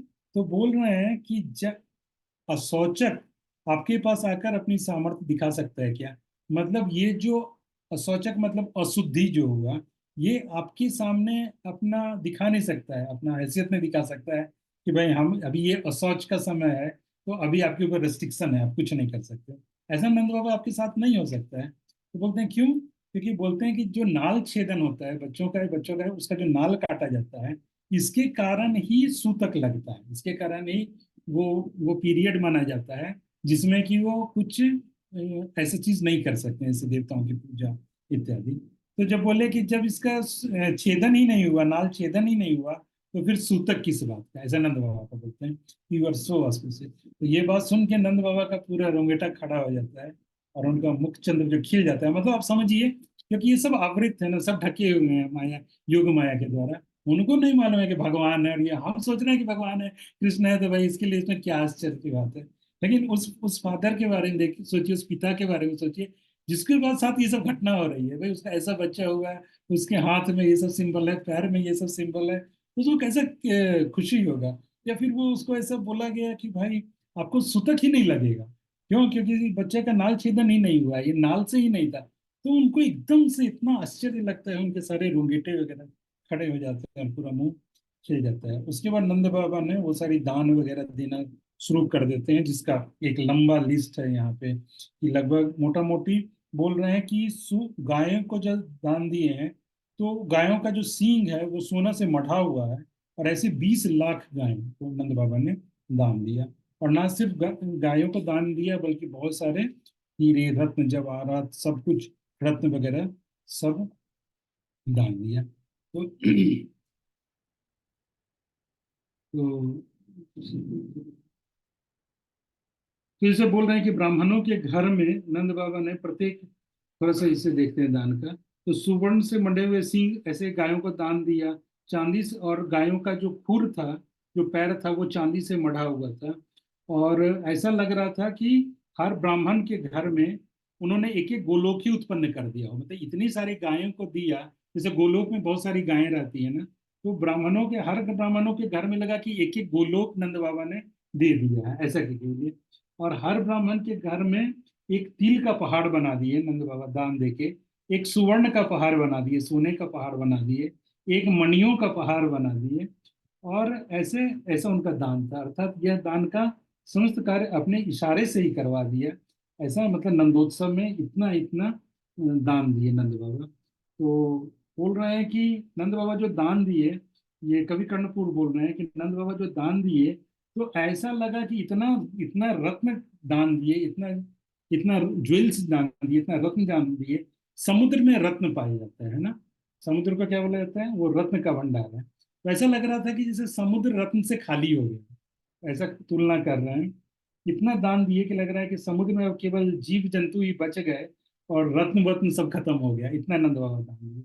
या कि बोल रहे हैं कि इतना दान दिए कि लग रहा है कि लक्ष्मी जी का भी सारा जो खजाना है ना, वो खाली हो गया। अब बस उनके हाथ में एक लीला कमल ही बचा रह गया, तो लक्ष्मी जी का ट्रेजर भी खाली हो गया, और बस उनके हाथ में अब एक लीला कमल बचा हुआ है। और बाद बाकी सब बाबा ने दान कर दिया, नंद बाबा ने। इतना दान करते करते भी नंद बाबा का जो मन है वो नहीं भरा, बोल रहे हैं। तो फिर जो गोपियां पहले, और ऐसी बहुत सारी गोपियां थी जो यशोदा माई के पुत्र ना होने को लेकर इतनी दुखी थी कि उन लोगों ने श्रृंगार करना भी छोड़ दिया था। ऐसी बहुत सारी गोपियां थी कि वो अच्छे ड्रेस पहनना और गहना जेवर पहनना भी छोड़ दिया था। और जब उनको ये न्यूज मिला कि यशोदा की पुत्रोत्पत्ति हुई, मतलब यशोदा का पुत्र उत्पन्न हुआ, तो ये गोपियां इतनी खुश हो गई। ये न्यूज सुनने के लिए उनका कान जो है वो बहुत दिनों से ललायित था, बहुत दिनों से वेट कर रहा था। और जब ये बात को वो लोग सुने, तो सुन के ही उनको इतना इतना खुशी हुआ, इतना उनको आनंद हुआ कि उसका वर्णन करना मुश्किल है। तो एवं श्री कृष्ण जन्मोत्सव की, फिर वो लोगों ने क्या किया कि श्री कृष्ण जन्मोत्सव की शोभा को बढ़ाने के लिए, उस फेस्टिवल में भाग लेने के लिए, आज उन गोपियों ने, जिन लोगों ने अलंकार धारण करना छोड़ दिया था, सजना संवरना छोड़ दिया था, तो आज उन लोगों ने बहुत अच्छे अच्छे ड्रेस पहने। और जो अलंकार, जो ज्वेलरी कभी कभी पहनते हैं, एकदम रेयर ओकेजन पे पहनने वाला होता है, वो सब ज्वेलरी निकाला गया, और वो सारी ज्वेलरी पहन ली ये लोग। और ये सारी ज्वेलरी पहन के ये लोग ऐसे नंदपुरी की तरफ जा रही थी, नंद बाबा के महल की तरफ जा रही थी, कि लग रहा था कि जैसे डांस करते हुए जा रही है, नृत्य करते हुए जा रही है। तो मंगल के सहित और मंगल गान करते हुए जा रही, वो गाना गाते हुए जा रही थी, मांगलिक गाना गाते हुए जा रही थी, मंगल के सहित मंगल प्रकाशित करने की इच्छा से। ये गोपियां जो है अपने हाथों में बहुत उपहार लेके, बहुत सारे भेंट लेके, बहुत तरह तरह के मणियों का भेंट लेके नंद बाबा के घर की ओर जा रही थी। तो ये इन गोपियों का सुंदरता भी बड़ा अभूतपूर्व है, बोलते हैं। इन गोपियों के मुख चंद्रों की प्रभा कुमकुम को परास्त कर रही थी। तो इतना इनका सुंदर मुंह लग रहा था, इनका मुख इतना सुंदर लग रहा था कि कुमकुम का जो एफल्जेंस है वो भी उसके सामने कम लग रहा था। तो श्री यशोदा के पुत्र जन्म में पर में संपूर्ण रूप से हर्ष उदित हो गया। तो उसमें बड़ा सुंदर, देखिए चंपू क्या होता है, हम लोग सुन रहे हैं ना, गोपाल चंपू, आनंद विंदन चंपू। तो चंपू किस ग्रंथ को कहते हैं, जिस ग्रंथ में गद्य और पद्य दोनों ही मिला, तो जिसमें पोएट्री भी हो और स्टोरी भी हो, प्रोज एंड पोएट्री दोनों, दोनों चीज हो। तो इसमें बहुत जगह पे पोएट्री मतलब भी है, जो कि डेफिनेटली संस्कृत में है, और बहुत सारा संस्कृत हमारा एक्सेस से परे है, और वो भी जीव गोस्वामी का संस्कृत तो बहुत ही हाई लेवल का है। बट कहीं कहीं जहाँ पे आचार्य वर्ग कृपा करेंगे, और जहाँ जहाँ भगवान कृपा करेंगे, जहाँ अपने को उसका एक्सेस मिलेगा, तो थोड़ा बहुत हम भी दो चार लाइन उस काव्य को गा लेंगे। तो इस भावना के साथ यहाँ पे वो जो गोपियां जा रही हैं कृष्ण को देखने के लिए, ये कौन सी गोपी हैं जिन लोगों ने बहुत समय से वो श्रृंगार वगैरह करना छोड़ दिया था, तो आज वो सज धज के जा रही हैं। तो उसका वर्णन कर रहे हैं जीव जीव गोस्वामी। अजिन यशोदान शिशुत सारम, अजिन यशोदान शिशुत सार, इति महिला लरिता तदगारम, अजिन यशोदा निशिशुत सारम, इति महिला लरिता तदगारम, संभ्रम विरचित बहुविध वेशम, संभ्रम विरचित बहुविध वेशम, पति माल्य च पूरित देशम, चलमणि कुंडल वलित कपोलम, अपरिकलित अपरिकलित गल दंस निचोलम, उच्छलित चोच बिचपलाहारम, चित्र वसन वस रसनावारम, अजिन यशोदा निशिसुत सारम, इति महिला लरिता तदगारम, संभ्रम विरचित बहुविध वेशम, पथि माल्य च वो पूरित देशम, चलिमणि कुंडल वलित कपोलम, अपरित कलित कल दंस निचोलम, उच्छलित चोच बिचपलाहारम, चित्र वसन वस रसनावारम। तो क्या बोल रहे हैं? बोल रहे हैं अजनी यशोदा निशिसुत सारम, मतलब बोल रहे हैं कि देखो, वहां पे बोल रहे हैं कि रात में यशोदा के एक सर्वोत्कृष्ट पुत्र उत्पन्न हुआ है।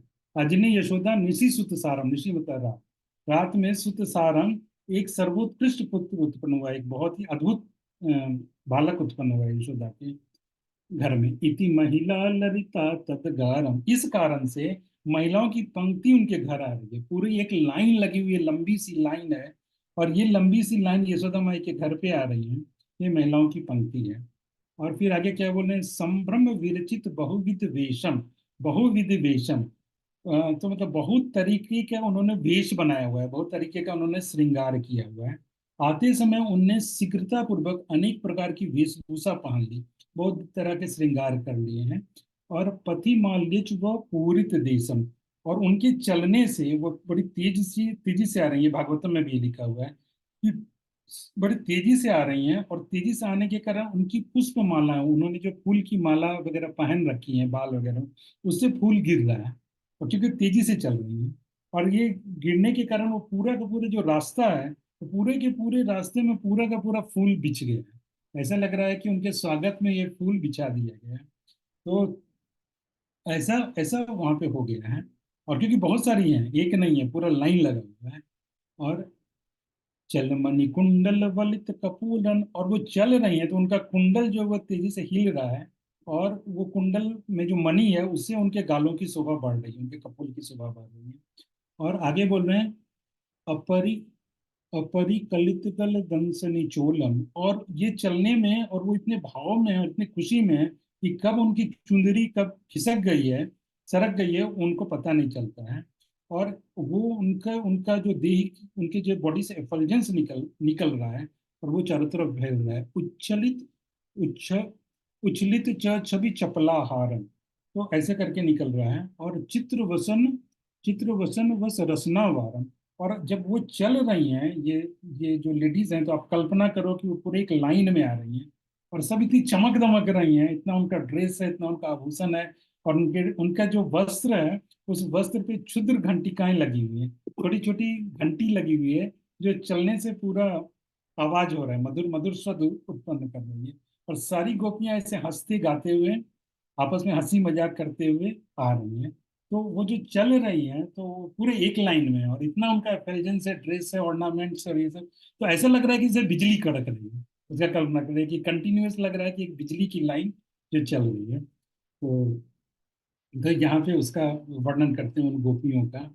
तो और फिर बोलते हैं कि जब ऐसे वो गोपियां जा रही हैं, तो देवता लोग भी प्रकट हो जाते हैं, और देवता लोग आकाश में, और वो लोग भी जो है वो अलग अलग वाद्य यंत्र बजाने लगते हैं, और उसको बजाना शुरू कर देते हैं देवता। तो उसके बाद महिला लोग जो चल रही है, तो इस प्रकार आनंद संदोक चंचल जनकवती नाचना उस समय और उसके बाद वो लेडीज सब वहां आती है, और लेडीज सब आके कृष्ण को देखती हैं, और कृष्ण को देख के वो लोग गायन करती है ना। तो लेडीज लोगों का ये एक बड़ा अच्छा चीज है, वो लोग हमेशा कुछ गाती हैं, कुछ मंगल गायन वगैरह करती हैं। तो लेडीज आके ये जो गायन कर रही हैं, उस गायन को बोल रही हैं जीव गोस्वामी। पाहि चिरंग ब्रज राजकुमार, अस्मानत्र शिशो सुकुमार। पाहि चिरंग ब्रज राजकुमार, अस्मानत्र शिशो सुकुमार। मतलब बोल रहे हैं कि हे ब्रज राजकुमार, हे सुकुमार शिशु, तुम इस वृंदावन में तुम हमारी चिरकाल पर्यंत रक्षा करो, लंबे समय तक तुम हमारी रक्षा करो। ऐसा बच्चे को देख के बोल रही है। मतलब कृष्ण को देख के शायद उनको पता चल रहा है कि ये बहुत ही पावरफुल है, और ये आगे जाके ये सब करेंगे। तो बोल रहे हैं पाही, जैसे बोलते हैं पाही माम ऐसे। पाही चिरंग ब्रज राजकुमार, चिरंग मतलब लंबे समय तक, ब्रज राजकुमार, अस्मा नत्र शिशोर सुकुमार, ऐसे बोल रही है। भाई चिरंग ब्रज राजकुमार, अस्मानत्र शिशो सुकुमार। द्रुततर वृद्धि समृद्ध गतेन, द्रुततर वृद्धि समृद्धि गतेन, सम भवता भवता विमतेन। स्पृहा मस्ते हसित मुखाय, अंगन संगत रंग सुखाय। गोबाला बलिलूला लंबी, चलनं तब बलताम विलंबी। सह गोशावक गमन रमणेन, सुखयसि हंत सदा कमनेन। गोगणचारण विहरणमस्य, स तु पश्येत् वरभाग्यं यस्य। दुष्टकदन ददशिष्टबलाय, भवशिष्ठा भवशिष्ठालिविशिष्टफलाय। इति सङ्गीतसङ्गीतनियो रङ्गनियो महसम्पदि। पीता तैलेन सिंचन्त्य सिंचन्त्य प्रियर्बहिः। इसका अर्थ ये है कि बोलती हैं कि हे ब्रजराज कुमार, हे कृष्ण, ब्रजराज के कुमार मतलब नंद बाबा के कुमार यानी कृष्ण। हे सुकुमार, हे सुकुमार, हे कोमल बालक, शिशु, हे बालक, इस वृंदावन में तुम लंबे समय तक हमारी रक्षा करो, चिरकाल पर्यंत रक्षा करो। फिर बोलते हैं अति शीघ्र वृद्धि समृद्धि को प्राप्त हुए, सर्वाभिमत आपके द्वारा हमारा कल्याण हो। बोल रहे हैं कि आप बहुत जल्दी बड़े हो जाओ, और हमारा कल्याण करो। हम सदैव तुम्हारे हंसते हुए मुख के दर्शन की इच्छा करती हैं। हम हमेशा तुम्हारे हंसते हुए मुख को देखना चाहती हैं, एवं यशोदा के आंगन में तुम्हारे घुटवन चलने का सुख प्राप्त करना चाहती हैं। हम वो चीज देखना चाहती हैं कि कैसे तुम थोड़े बड़े हो जाओगे और घुटनों के बल में चलते यशोदा के आंगन में चलोगे। तो उस सुख को हम प्राप्त करना चाहती हैं, उस सुख को हम देखना चाहती हैं। फिर बोलती हैं तुम कुछ और बड़े हो जाओगे, और तब तुम गोवत्स गण यानी कि बछड़े की पूंछ का अवलंबन करते हुए तुम्हारा चलना शीघ्र ही उपस्थित हो। बोलती हैं जल्दी हम वो समय देखें कि तुम बछड़े की पूंछ को पकड़कर चलना सीख रहे हो, मतलब चल रहे हो बछड़े की पूंछ पकड़कर।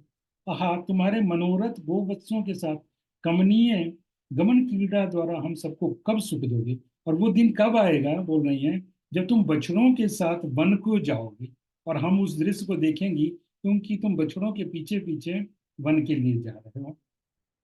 बोल रहे हैं जिसका भाग्य बहुत अच्छा है, वही व्यक्ति नंदलाल के गोगण चारण रूप विहार का दर्शन करेगा। जो बहुत लकी लोग हैं, जो बहुत भाग्यशाली लोग हैं, वही लोग इस दृश्य को देखेंगे कि आप जब बछड़ों के पीछे कैसे कैसे आप वन के लिए जाते हैं। और लीला के माध्यम से हम लोग भी देखेंगे, लीला श्रवण के माध्यम से, तो यानी हम भी भाग्यशाली हैं। तो तुम्हारा जो श्रेष्ठ बल है वो दुष्टों का मर्दन कर सकता है। बोल रहे हैं कि आप दुष्टों का दलन करो, आप उनको सप्रेस करो, उनको मारोगे भविष्य में। ऐसा आप में बल है। तुम शिष्ट गणों के विशिष्ट फल के लिए समर्थ हो जाओ। तो उनको प्रे भी कर रहे हैं कि तुम्हारे में इतना पावर आए कि तुम ये सारे काम कर पाओ। ऐसे करके वो गोपियां जो हैं वो कर रही हैं। और उसके बाद क्या होता है, फेस्टिवल शुरू, है ना। ये सब तो हो गया भाई, दर्शन वर्शन चला। अभी अब रियल फेस्टिवल शुरू होगा। तो इस प्रकार प्रतिरंग भरी गोपियां संगीत सुख में निमग्न होकर उत्सव संपत्ति में हल्दी और तेल द्वारा बार बार सिंचित हुई बाहर है। तो उसके बाद ये गोपियां जो हैं, इन लोगों ने एक दूसरे के ऊपर हल्दी, तेल, पानी, दूध, दही ये सब छिड़कना शुरू कर दिया। तो जो कि पहले के समय में ये सारी चीजें मतलब होता था। जैसे इवन हम लोगों ने भी देखा कि शादी वगैरह के मौके पे कैसे वो हल्दी वगैरह डालते हैं, और जैसे होली खेलते हैं ना उस ढंग का। तो वैसा ही यहाँ पे एक बड़ा ग्रेट फेस्टिवल यहाँ पे होता है, उसका कुछ वर्णन करते हैं।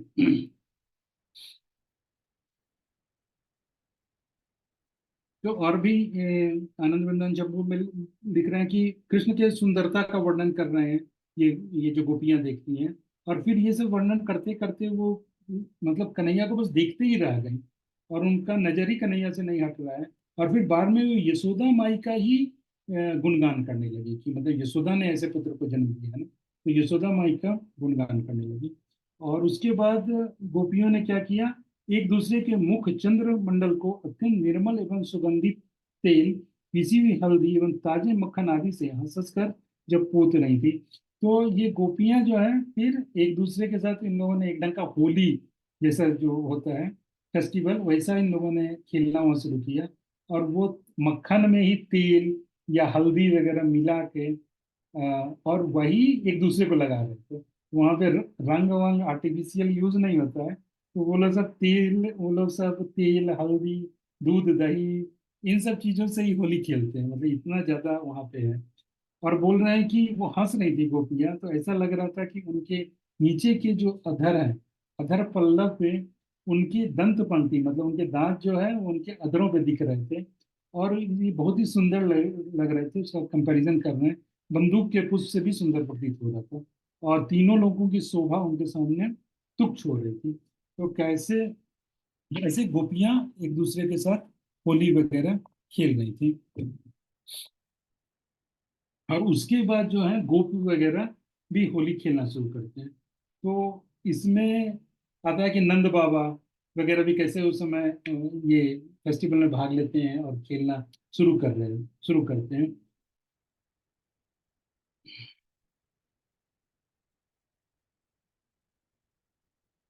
तो इसमें जाने से पहले ये मैं कहीं और से आपको बोल रहा हूँ। एक ऐसा इंसिडेंस मतलब मैं पढ़ा था कहीं, तो उसमें बोल रहे हैं कि जैसे नंद बाबा बड़े गंभीर हैं, तो वहाँ पे गंभीर एकदम सीरियस बन के नंद बाबा मतलब, अब उनका क्योंकि पोजीशन थोड़ा हाई है ना परिवार में, ऊंचे हैं, और उपनंद वगैरह तो और भी उनके भी बड़े भाई हैं। तो ये लोग मतलब एकदम से जैसे उनको मन में तो बहुत उल्लास है कि हम लोग भी ऐसे खेलें, धूम धड़क्का पूरा मचाएं, लेकिन एज ज्यादा है ना, तो थोड़ा सीरियस बन के ऐसा बैठे हुए हैं। तो कोई बोलता है मतलब गोपवास वगैरह आपस में बोलते हैं कि ये नंद बाबा को क्या आज ये नहीं खेलेंगे नंद बाबा, तो बोलते हैं हाँ खेलेंगे क्यों नहीं। तो भाई नंद बाबा को कौन बोलने के लिए जाए, राजा है, तो थोड़ा सा हिचक भी होगा ना, थोड़ा डरेंगे भी। तो लेकिन उस दिन जब फेस्टिवल के मूड में आ जाते हैं तब तो फिर ये थोड़ा लोग ये हो जाते हैं ना, उद्दंड हो जाते हैं थोड़ा, ये सब भूल जाते हैं लिहाज वगैरह। तो एक गोपा बोलते हैं कि ठीक है रुको मैं कुछ करता हूँ। तो वो क्या बोलते हैं कि जहाँ पे लेडीज वगैरह होली वगैरह खेल रही हैं अंदर आंगन में, और नंद बाबा बाहर में अपना एक चेयर पे एकदम सीरियस बन के ऐसे बैठे हुए हैं, और कोई लेडीज वगैरह आ रही हैं तो उनको बोल रहे हैं हाँ अंदर जाइए। तो गोपाल आते हैं अंदर से, कुछ गोप वगैरह भी जो है छोटे, तो वो लोग सब भी खेल रहे हैं। तो नंद बाबा को बोलते हैं, बोलते हैं कि अभी इनको भी हम लोग खिलवाएंगे। तो कैसे, एक गोपा आते हैं और वो नंद बाबा को आके बोलते हैं कि बाबा उपनंद बाबा आपको बुला रहे हैं। तो उपनंद उनके बड़े भाई अंदर बुला रहे हैं। तो नंद बाबा सोचते हैं अच्छा ऐसा है। तो वो अंदर आते हैं, अंदर आते हैं तो वो उपनंद जी तो वहां पे हैं ही नहीं। नंद बाबा उनको बोलते हैं कि कहाँ है कहाँ है उपनंद। तो वो ग्वाला से पूछते हैं, तो वो ग्वाला बोलते हैं कि अभी तो यही थे, पता नहीं कहाँ चले गए।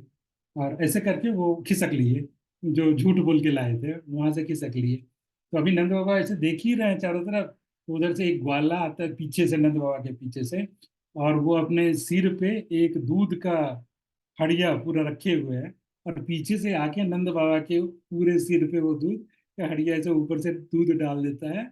और नंद बाबा बोलते हैं अरे ये क्या कर रहे हो।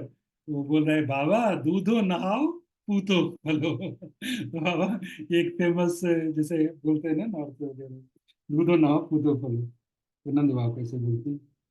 फिर यहाँ आनंद नंजम्बू में बोल रहे हैं कि कैसे करके उन्होंने होली खेला। तो उस समय नंद लाला के दर्शन जन महा हर्ष से हर्षित होकर चंद्रमा एवं गेंद की तरह गोल गोल माखन के गोलाओं के द्वारा, तो उन लोगों ने माखन का गोला बनाया था। तो ये माखन का गोला कैसा है, एक चंद्रमा के जैसा है, ये बॉल के जैसा है। और ये गोलाओं के द्वारा और मोटे मोटे ओलाओं की तरह छाना की बनी हुई गेंद के द्वारा, तो ये जो रसगुल्ला के जो हम लोग दूध को जो फाड़ के बनाते हैं छाना, तो छाना से वो लोग गेंद बनाए थे, और माखन से गेंद बनाए थे, माखन से गेंद बनाए थे। और इस गेंद और दही के साथ ये गोलाओं को फेंक फेंक कर एक दूसरे के साथ होली खेल रहे हैं, है ना। और दधी के गोलाओं के द्वारा आपस में निर्भयता पूर्वक मार रहे थे, और एक दूसरे को दही के गोला के, माखन के गोला से, छाना के गोला से एक दूसरे को मार रहे थे। और उनके पास पिचकारी थी, जैसे होली में हम लोग खेलते हैं ना, लेकिन वो पिचकारी मणिमय थी, उसमें मणि वगैरह लगा हुआ था। और पिचकारी में भरा हुआ क्या था, उसमें रंग नहीं भरा हुआ था, पिचकारी में दूध भरा हुआ था। और क्या भरा हुआ था, दही, दूध को, दही को तोड़ के तो दही भरा हुआ था। और मथित, मतलब छाछ भरा हुआ। छाछ भी तीन तरह का, एक छाछ है जिसमें पानी नहीं मिला गया है, पता नहीं कैसे छाछ है, तो छाछ है। पता ही बोल रहे हैं आयानी सिंह यम्मी। इनको मजा आ रहा है सुनने में कि ऐसे ऐसे चीजों से खेलो होली, तो आप बीच में क्या खा भी सकते हो, मुंह में भी चला गया तो कोई टेंशन नहीं है।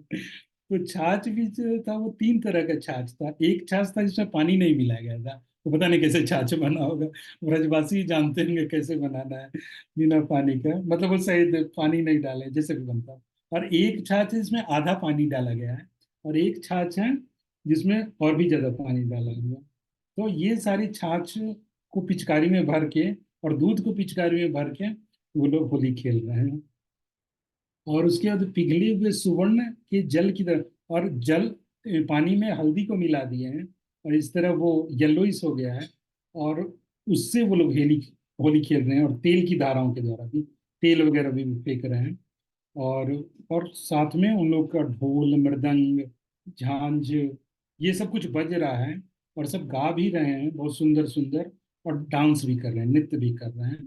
और जब ये लोग गा, जब गोपा सब ऐसे नाचने लगे, तो गोपियां सब उनका जो जिस स्टाइल में नाच रहे हैं उस स्टाइल का गीत गाती हैं।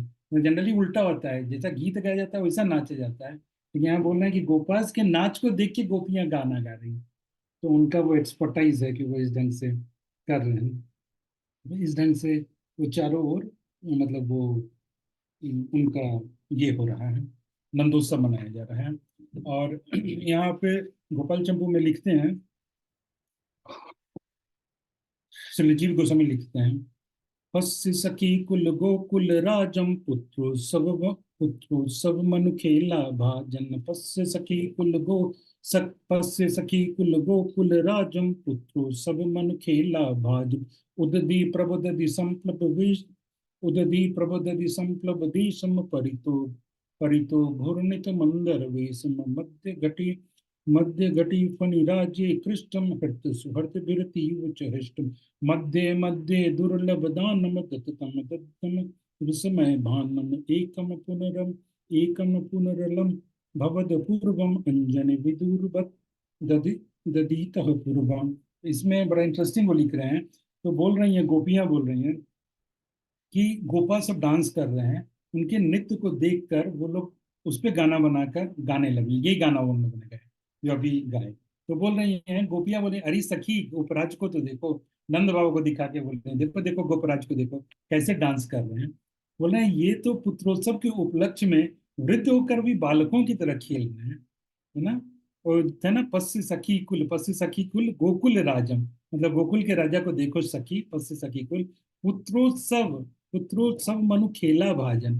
तो पुत्र के उत्सव में वो बच्चों की तरह खेल रहे हैं, तो हालांकि ये वृद्ध हैं लेकिन बच्चों की तरह खेल रहे हैं। और उनके खेलने का कंपैरिजन कर रहे हैं क्षीर समुद्र के मंथन से। तो बोल रहे हैं उदधि प्रभ दधि संप्लव देशम परितो घूर्णित मंदर अवेशम, जैसे मंदराचल घूम रहा था तो वैसे ही नंद बाबा नाच रहे हैं।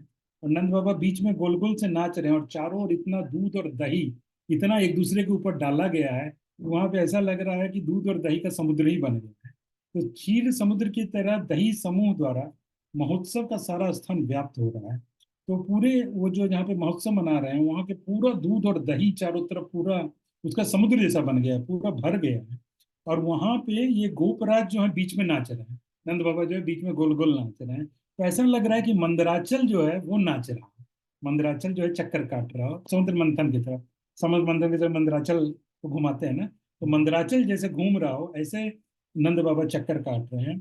और नंद बाबा जी जो उस समय जैसे ग्वाल वाले वो लोग ये सब रखते हैं ना, कम ये सब जिसको हम लोग क्या बोलते हैं गमछा, उतरी वगैरह रखते हैं। तो जब डांस करेंगे तो क्या करेंगे, जो कंधे के ऊपर जो उतरी है उसको क्या करेंगे, पहले कमर में बांध लेंगे ना। तो नंद बाबा ने उस उतरी को कमर में बांध लिया है, तो कमर में बांध लिया है, तो ऐसा लग रहा है कि जब मंदराचल को वासुकी से बांधा हुआ था और वासुकी से मंदराचल को घुमाया जा रहा था, तो वैसे ही नंद बाबा जब नाच घूम गोल गोल घूम रहे हैं, तो वो जो कमर में जो उनका उत्तरी बांधा हुआ है वो वासुकी के जैसा लग रहा है, ये बोल रहे हैं। अच्छा भाई, तो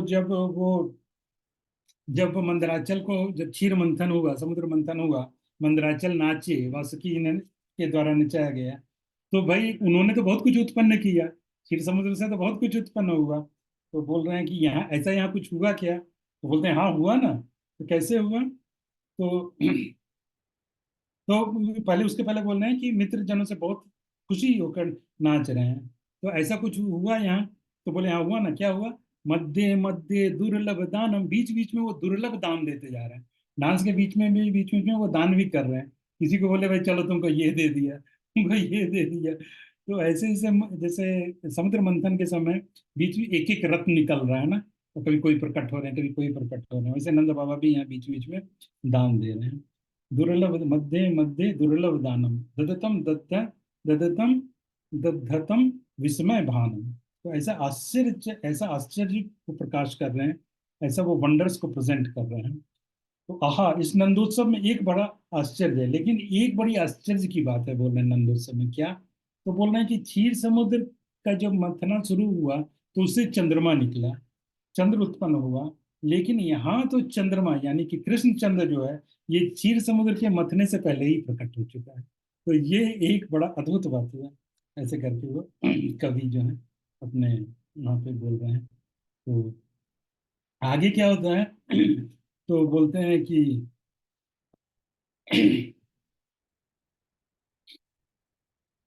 तो फिर इसका उपमा दे रहे हैं कि नेयम दुग्ध विकीर्ण, तीन बार है। हमारा टाइम भी खत्म हो गया, तो हम क्विकली इसको भी खत्म कर देंगे। नेयम दुग्ध विकीर्ण, नेयं दुग्धविकीर्णपालिरपि शूद्राग्रवारिधारा गतिर्नेयं स्यान्नवनीतपिण्डविसृतिर्मुक्तास्तु मुक्ताम्बुदा नेयं दीर्णहरिद्रनीरविकृति किन्तु प्रभाविद्युतां परवे परवे वेदमतीव हर्षमहसा वर्षा वपु निर्ममे। ये जो फेस्टिवल है रहा है, उसका एक उपमा दे रहे हैं कि बोल रहे हैं कि अरे सखियों देखो, ये जो दूध का धारा निकल रहा है, वो ऐसा लग रहा है कि दूध का ही धारा नहीं हो, बल्कि बहुत तेजी से चलने वाली कोई नदी हो, ऐसा है। और ये माखन का जो गोला जो एक दूसरे के ऊपर फेंका गया है, वो उस नदी में वो तैर रहा है। तो लग रहा है कि ये माखन का गोला नहीं है, बल्कि मेघ के द्वारा बरसाए हुए मोती है, मतलब मोती की बारिश हुई है। और किसी भी हल्दी से युक्त जल का विहार नहीं है, किंतु बिजलियों की प्रवाह है। तो उसमें दूध में जो हल्दी मिला हुआ है, उसका एक एक लाइन जैसा बीच में बन जाता है, तो ऐसा लग रहा है कि बिजली उसमें कड़क रही है। और हमें कुछ, जो कुछ हो, हमें तो ऐसा प्रतीत होता है इस महोत्सव में ही अत्यंत हर्ष ने मानो वर्षा का शरीर निर्माण कर दिया।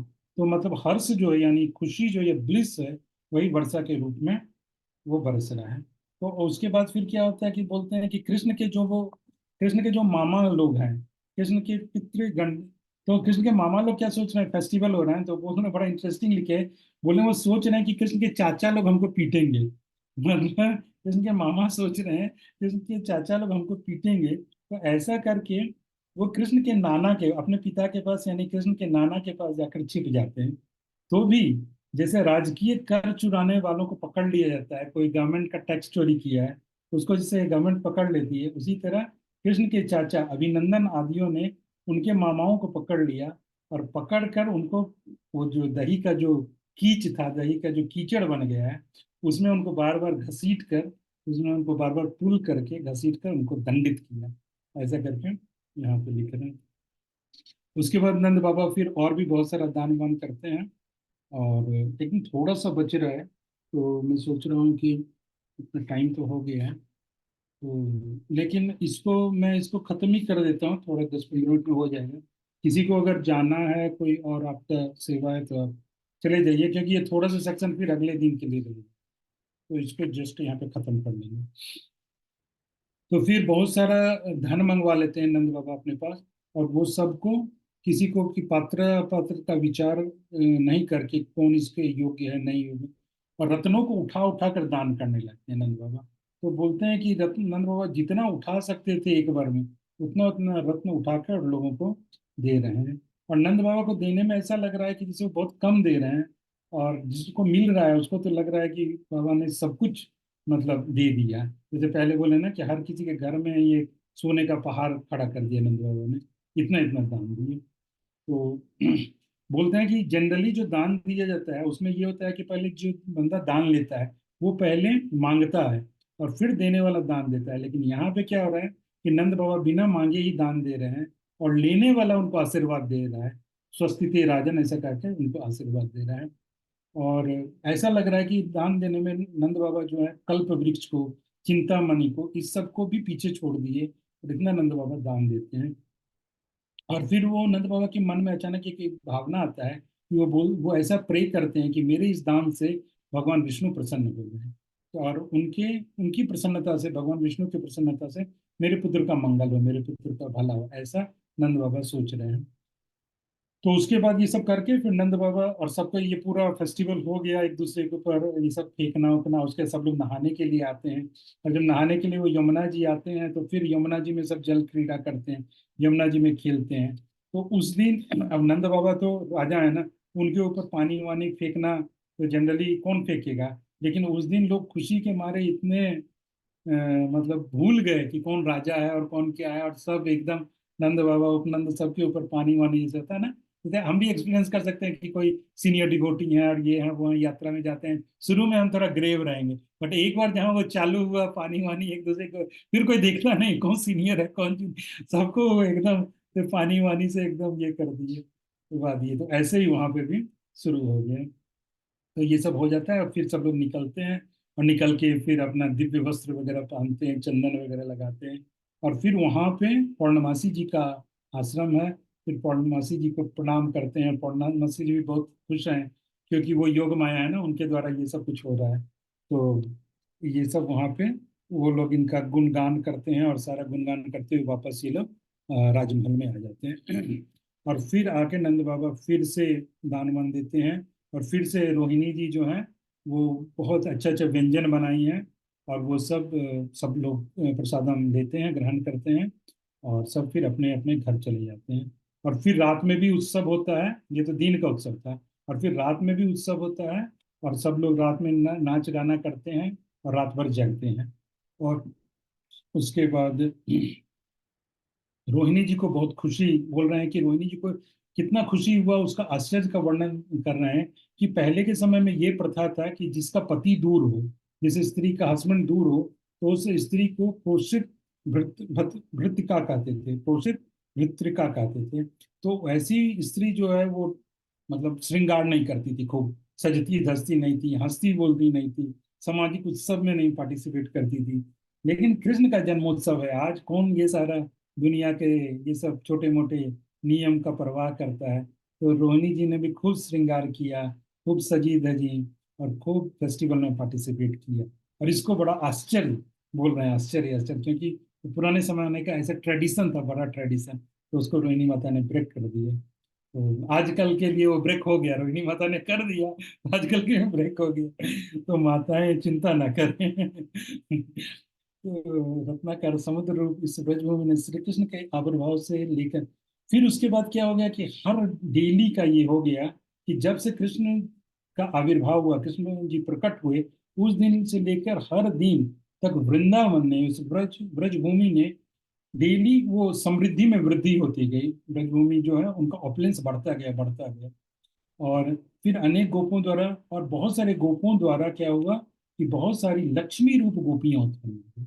मतलब जो गोपियां हैं कृष्ण प्रियसी, वो अलग अलग घरों में उत्पन्न हो गई उसके बाद, कृष्ण के आने के बाद। और ऐसा लगा कि ब्रजभूमि जो है वो लक्ष्मी जी का विहार स्थली बन गया। मतलब ये एक ऐसी ऐसी भूमि बन गई जहाँ एक नहीं, सैकड़ों सहस्त्रों लक्ष्मी जी जो है वो वहाँ विहार कर रही हैं, वो वहाँ चल फिर रही हैं, खेल रही हैं। ऐसा ब्रज बन गया, क्योंकि कि अनेक सारी गोपियां वहां प्रकट हो गई। और इस में मधुकंठ बोलते हैं कि हाँ हाँ याद आया कि भागवतम में भी तो बोला गया है, तत् आरभ्य नंदस्य व्रज सर्व समृद्धिमान हरिर्निवासात् मन गुणे रमा क्रीडम भुनृप। तो भागवतम में बोला गया है, याद कर रहे हैं। हे भागवतम में क्या बोला है? हे राजन परीक्षित, श्री कृष्ण के जन्म के समय से लेकर यह श्री नंद जी का व्रज, नंद बाबा का ये व्रज जो है भगवान कृष्ण के जन्म से लेकर वहां से शुरू होकर समृद्धियों से युक्त हो गया। All the opulences became manifested there, सारे ऑपलेंस प्रकट हो गए, सारे ऐश्वर्य प्रकट हो गए। एवं श्री हरि का निवास स्थान होने से तो अपने गुणों द्वारा, और ये हरि का निवास स्थान है, ये वृंदावन, ये व्रज, तो यहाँ महालक्ष्मी श्री रमा देवी का भी विहार वाटिका फील हो गया। तो ऐसा लग रहा है कि खुद लक्ष्मी जी का, लक्ष्मी देवी का, रमा देवी का भी ये गार्डन बन गया, जहाँ पे आकर लक्ष्मी जी मतलब ये कर रही हैं, भ्रमण इत्यादि कर रही हैं। तो बहुत सावधानी पूर्वक, बहुत अटेंटिवनेस के साथ व्रजराज ने, नंद बाबा ने ये सारे महोत्सव को संपन्न किया।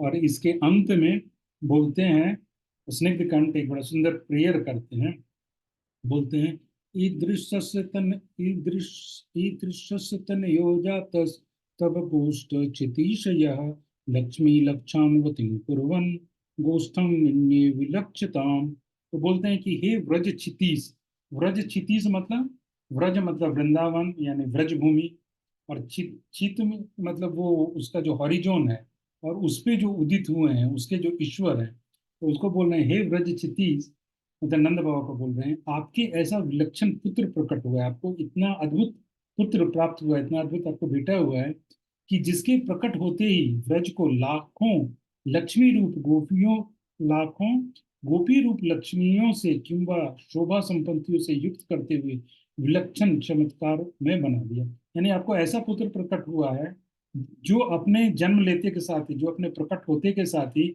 इस व्रज को, इस वृंदावन को लाखों लक्ष्मियों से, यानी लाखों गोपियों से उसने शोभायमान कर दिया। लाखों लक्ष्मियां वहां प्रकट हो गई, और इससे व्रज की शोभा जो है, व्रज का जो ब्यूटी है और व्रज का जो संपत्ति है, वो एकदम से प्रकट हो गया, एकदम से बढ़ गया। तो इस तरह ये श्री कृष्ण जन्म महोत्सव या नंदोत्सव का ये प्रकरण यहाँ पे पूरा हो गया। और शायद एक आध कुछ छूट गया होगा, आनंद नंदन चंपू से जिसको मार्क किए थे, मोस्टली हमने कवर कर लिया। हाँ, एक बड़ा अच्छा पॉइंट था कि जो मैं जस्ट कवर कर देता हूँ कि वो जो जो फेस्टिवल जो मनाया गया, और उससे ये दूध और ये नाली वगैरह से ये चारों तरफ से दूध और दही बहने लगा। तो जैसे भगवान का अभिषेकम करते हैं ना हम लोग मंदिर से, और अभिषेक करते हैं तो वो फिर बहने लगता है चरणामृत, बाद में उसको चरणामृत के रूप में पीते हैं। तो बोलते हैं ऐसे देवताओं ने पक्षियों का रूप, देवता सब पक्षी का रूप बन के आ गए, और पक्षी का रूप बन के आके वो जो दूध वगैरह जो बह रहा था वृंदावन के गलियों में, ये जो महोत्सव हुआ, उसको आके वो पीने लगे। तो ऐसे करके वो जैसे कि आचमन कर रहे हो, जैसे चरणामृत का पान कर रहे हो, ऐसे देवता लोग पक्षी के रूप में आकर उसको पीने लगे। तो बस यही था। तो भगवान श्री कृष्ण का नंदोत्सव तो हमारा अचीवमेंट रहा कि हमने एक सेशन में श्री कृष्ण जन्म महोत्सव दो दो बुक से we are able to complete. तो आज सूरदास जी का भजन गाने का टाइम नहीं है, तो इसलिए हम क्लास को यहाँ पे विराम कर देंगे, विश्राम दे देंगे। एक और हरे कृष्ण महामंत्र बोलते हैं, हरे कृष्ण कृष्ण कृष्ण हरे हरे, हरे राम हरे राम हरे राम। तो बीच में आप लोग को शायद कुछ सेक्शन थोड़ा डिफिकल्ट लगता होगा, मुझे तो लगता है एक्सप्लेन करने में। तो बट ठीक है, क्योंकि ये सब ग्रंथ इतना हेवी है कि वो उसमें बीच बीच में थोड़ा तो कुछ डिफिकल्टी हो सकता है, आएगा ही। बट हमको उसको थोड़ा टॉलरेट करते हुए आगे बढ़ना पड़ेगा टू गेट द नेक्टर। थोड़ा नेक्टर के लिए थोड़ा सा मेहनत भी करना पड़ता है। अगर किसी का कोई कमेंट हो, कोई क्वेश्चन हो, तो मोस्ट वेलकम। अदरवाइज किसी को जाना है तो जा भी सकते, अदरवाइज वी कैन एंड। नहीं तो हम Thank you, Prabhuji, for the amazing class. हरे कृष्ण बताइए। Thank you, Prabhuji, for the amazing class, Prabhu. I mean, beautiful description. मतलब एक एक चीज कितने अच्छे से उन्होंने जीव गोस्वामी ने एक्सप्लेन करी है, step by step, step by step, step by step. Thank you प्रभु जी। यस माता। तो that credit goes to our आचार्य कि वो इतना सुंदर से और इतना डिटेल में बताते हैं कि एक्चुअली अगर हम इसको सुनते हैं, पढ़ते हैं, चिंतन करते हैं, तो ऐसा लगे कि पूरा का पूरा छवि हमारे आंखों के सामने आ जाता है। और वो मेरा लिमिटेशन है कि मैं उसको इतने अच्छे से प्रेजेंट नहीं कर पा रहा। मतलब दूसरे कोई और अच्छे भक्त रहते हैं, वो और भी अच्छे से इसको कोई बहुत ही अच्छे से प्रेजेंट कर देते हैं। बट ठीक है, ये बोलते हैं ना कि जैसे चरणामृत जो नाली से भी बह रहा है तो देवता आके उसको पी में पान कर रहे हैं। तो हालांकि मैं उस नाली के जैसा ही हूँ, बट आप लोग देवता के जैसे उसका पान कर रहे हैं। और ये जो कथा है वो आचार्यों के द्वारा दिया हुआ चरणामृत के जैसा। Thank you very much. Hare Krishna. Hare Krishna. Hare Krishna प्रभु जी। मधुसूदन प्रभु जी, हरे कृष्ण। तो ठीक है, तो हम लोग यहाँ पे एंड करते हैं, और फिर अगले सत्र में हम मिलेंगे। और अगला सत्र शायद वो नेक्स्ट सैटरडे। एक सेकंड में तो रिकॉर्डिंग स्टॉप कर दूं।